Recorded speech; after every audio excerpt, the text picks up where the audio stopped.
nor willful versus non-intentional sins, nor sins of commission versus omission. No, He'll remember none of our lawless deeds or sins ever. That is concerning our right standing before God. Obviously, He's aware that we sin here and now. Can you imagine such a thing, that if we sinned willfully, we'd be beyond hope? There no longer remains a sacrifice for sins? Yet more than one church father, based on this passage and the passage in chapter 6 where it says if we fall away, it's impossible to renew him to repentance. That church father taught that after one comes to faith, if he or she sinned just one time, they're going to hell. That's it, period. There's no other option. Now, of course, our writer says just the opposite. Verse 10, Hebrews 10:10. If you want to look there, Christy.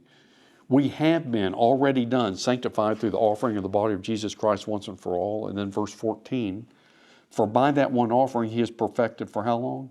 Forever. Those who are sanctified, having just said in verse 10, we were sanctified through the offering of the body of Jesus in that one-time offering. So what can our writer mean here?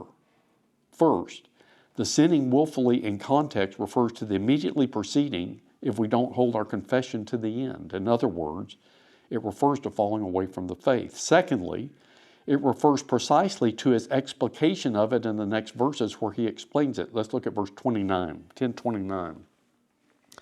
Of how much worse punishment do you suppose will he be thought worthy, who has 1, trampled the Son of God underfoot, 2, counted the blood of the covenant by which he was sanctified a common or unclean or defiled thing, and 3, insulted the Spirit of grace. Again, note, this person in verse 29 has been sanctified, of course referring back to 10 and 14, verses 10 and 14.